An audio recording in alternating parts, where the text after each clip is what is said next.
दोस्तों, जब से व्हाट्सएप ने अपनी नई पॉलिसी अपडेट करने की बात की है, तब से लेकर बहुत से लोग इसको लेकर चिंतित है कि क्या उनका डेटा सिक्योर है।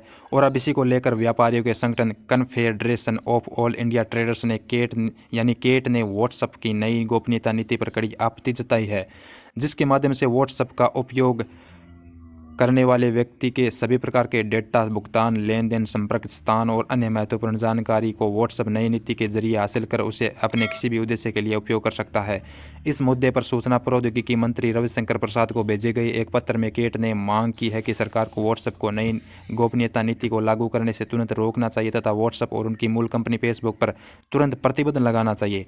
भारत में फेसबुक के 20 करोड़ से अधिक उपयोगकर्ता है और कंपनी द्वारा प्रत्येक उपयोगकर्ता के डेटा को अपनी नीति के माध्यम से जबरन प्राप्त करने से न केवल अर्थव्यवस्था बल्कि देश की सुरक्षा के लिए गंभीर खतरा पैदा कर सकता है।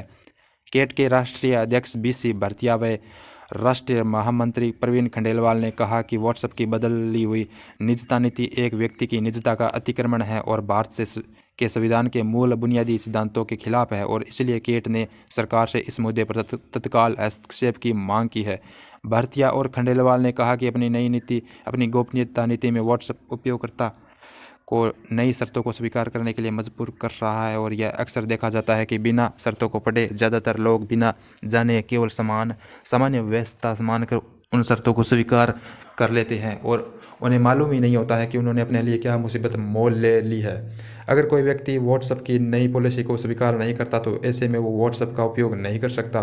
उन्होंने कहा कि यह व्यक्ति की स्वतंत्रता का अतिक्रमण भी है। भारत में काम करने वाली कंपनी उपयोगकर्ताओं को अपनी मनमानी और एकतरफा शर्तों को स्वीकार करने के लिए कैसे बाध्य करती है। दोनों व्यापारी नेताओं ने यह सवाल उठाया है। नए नियम अगले महीने से लागू हो जाएंगे जो कि व्हाट्सएप ने लागू किए अपनी पॉलिसी में। और उन्होंने कहा कि व्हाट्सएप किसी भी यूज़र की लोकेशन, यूजेज और फ़ोन के मॉडल की जानकारी आसानी से ले सकता है। यही नई नीतियों के माध्यम से व्हाट्सएप उपयोगकर्ता के बैंक खाते को भी एक्सेस कर पाएगा। इतना ही नहीं बल्कि व्हाट्सएप को यह भी पता होगा कि यूज़र किसको और कितना भुगतान कर रहा है। साथ ही दूसरी जानकारियाँ जैसे यूज़र ने क्या खरीदा, उसकी कहाँ डिलीवरी हो रही है, इसकी भी जानकारी वो आसानी से ले पाएगा।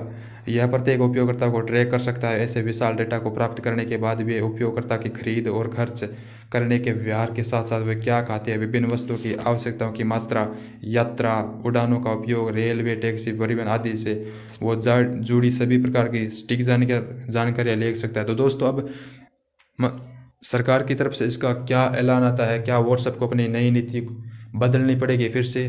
क्या व्हाट्सएप को सरकार की नीतियों को मानना पड़ेगा? तो ये सब आगे क्या होता है, इसी को जानने के लिए चैनल को सब्सक्राइब